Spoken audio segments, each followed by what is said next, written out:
Chers tous, aujourd'hui est un nouveau jour. Je suis Jimmy Yah, professeur des universités et secrétaire général du MLDC, le Mouvement pour la libération et le développement du Cameroun.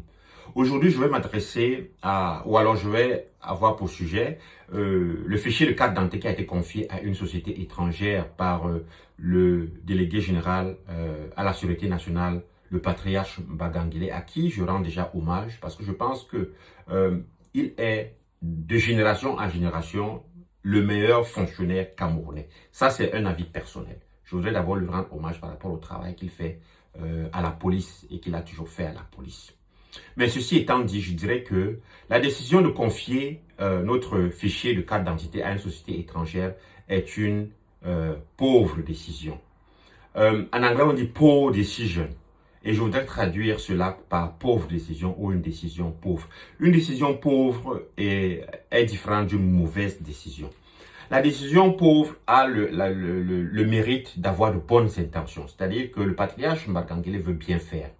Et pour bien faire, il a choisi, le problème qu'il veut résoudre, je pense, dans sa décision, c'est d'avoir une équipe qui peut délivrer les cartes d'identité à un temps record pour satisfaire les besoins de la population. Ça, c'est une intention noble. Et je pense que c'est ce qui a guidé, le patriarche à opter pour l'option qu'il a choisie. Mais c'est une pauvre décision et je disais qu'elle est différente d'une mauvaise décision parce qu'elle est mue par une bonne intention. Ça, c'est une très bonne intention.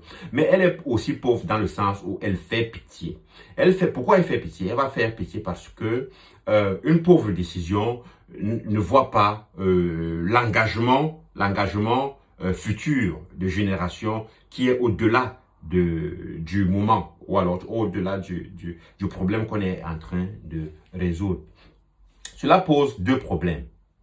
Le patriarche Mbagangele, à qui je rends hommage ici, vient de prendre une décision qui nous fait comprendre qu'on ne gouverne pas génération. Je suis l'un des intellectuels camerounais qui ne fait que dire que si nous ne maîtrisons pas la technologie, nous serons toujours esclaves des Arabes, esclaves des Chinois et esclaves des Européens. Nous sommes déjà esclaves des Européens. Nous sommes esclaves des Arabes. Regardez tout simplement ce qui se passe de l'autre côté en Asie, du moins au Moyen-Orient, je veux dire. Et en Asie, pareil. Nous le sommes déjà. Maintenant, la décision que le patriarche Mbagangele vient de faire, déjà, c'est une décision qui engage toute une génération et toute une nation. Il ne devrait pas la faire toute seule. C'est là où je dis que le pays ne fonctionne pas parce que si nous avions un parlement qui fonctionnait normalement, cette décision ne peut être prise que par le Parlement. Ce n'est pas une décision qui peut être prise par le délégué général à la sécurité nationale parce qu'il n'a pas de capacité. Il n'a pas les capacités de décider pour l'entière, pour la population entière. Le pire dans cette décision, c'est qu'il engage les générations futures. Et à ce niveau, il ne comprend pas. Il ne comprend pas deux choses. Il ne comprend pas que, un, il a engagé des générations futures dans un asservissement et dans une guerre cyber-internet ou alors cybersécurité qu'il ne maîtrise pas. Il ne comprend pas non plus que la technologie non plus, il a atteint le niveau de saturation où il ne peut pas la comprendre. C'est pour ça que je dis qu'on ne gouverne pas génération. Et là, ce n'est pas une insulte. Je fais que dire que le computer de 3e génération, de 4e génération qui arrive sur la technologie quantique, ne peut être comprise, ou alors cette technologie ne peut être comprise que par une génération qui a vécu Internet, qui est née dans Internet et qui comprend. Le patriarche Mbagangele ne peut pas comprendre la technologie quantique. Je vais donner un exemple.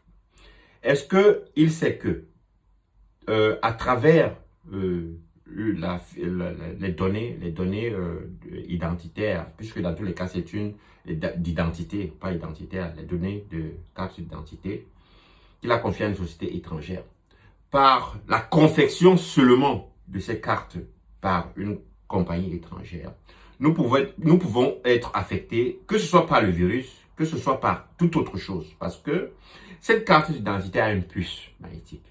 Et il y a une puce magnétique, dans une puce magnétique de nos jours, et avec la technologie quantique qui arrive, on peut tout mettre. On peut tout mettre, on peut tout détruire. On peut même vous détruire de façon personnelle. Je ne pense pas que le patriarche Mbagangele amené sa réflexion jusqu'à ce point. La question que vous allez me poser est celle de savoir, est-ce que le patriarche Mbangangele n'a pas de conseillers jeunes qui comprennent la chose?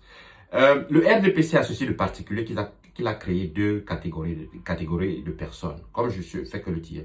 Des mauvaises personnes et des gens incompétents. Mauvaises personnes parce que autour du patriarche Mbangangele, il y a certainement des jeunes qui comprennent la chose, mais qui sont des affairistes.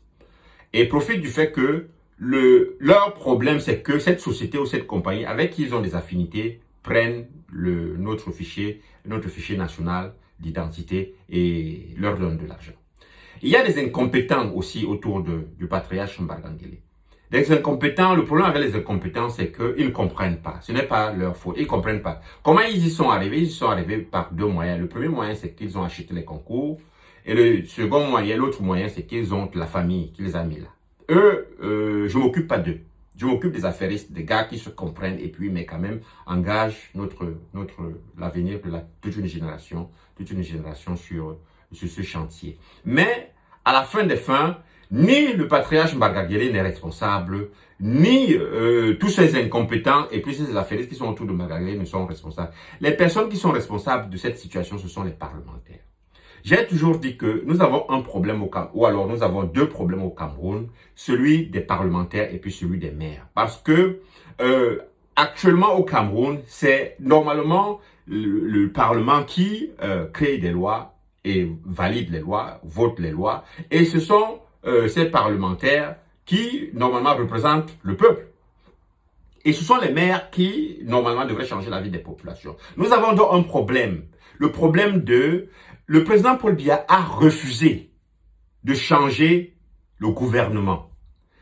Les hommes du gouvernement, je ne dirais jamais que les gars du gouvernement sont incompétents. Les gars du gouvernement sont mauvais, mauvais dans le sens moral du terme.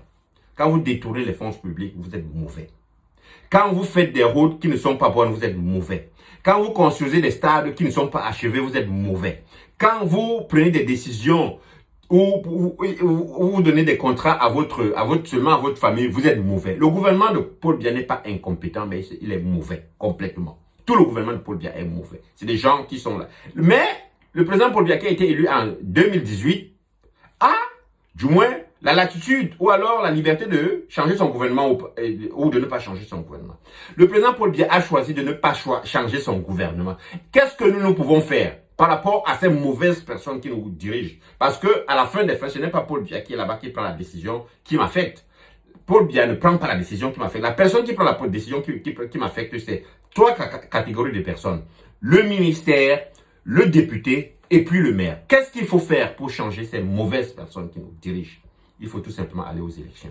C'est pour cela que mon message à la fin, c'est que Paul Biya qui refuse de changer son gouvernement, changeons nos députés pour que nous soyons gouvernés par les bonnes lois. Changeons les maires pour que le maire actuellement mette au centre de ses activités le bien commun, le développement, le bien commun et le développement. La décision que le patriarche Mbangangele vient de prendre nous interpelle et nous dit que l'âge est important. À plus de 90 ans, il y a des données que le patriarche ne peut plus maîtriser. Il y a des données que, parce que pour prendre, je lisais, et là ça me fait intervenir un peu Kissinger. Kissinger est, du moins ça c'est les transcripts, c'est-à-dire que ça c'est des données qui datent des années 70. Hein. Il a été secrétaire d'État américain. Dans les années 70 et il a été conseiller du président Nixon, le président Nixon, je pense Gerald Ford. Et maintenant, nous avons les conversations qu'il a eues avec la Chine et la Russie. Ça me fait dire que qui était là? Comment est-ce que nous allons savoir comment est-ce que le patriarche Mbangangele est arrivé à prendre cette décision? Les archives.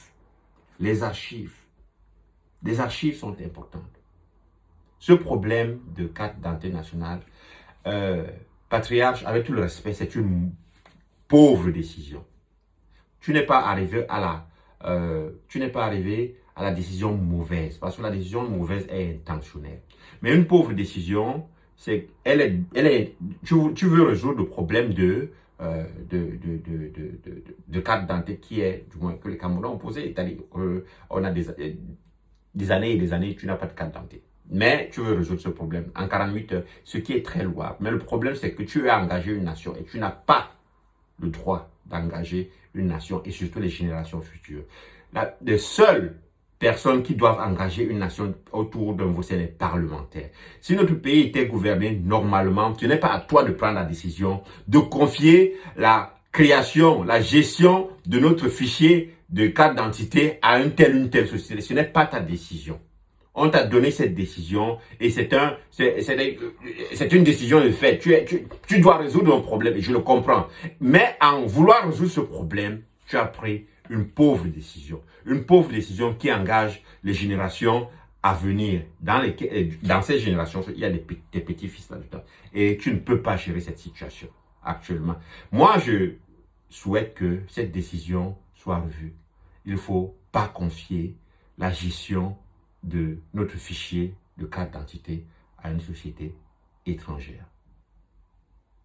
Hommage au patriarche Mbakangele.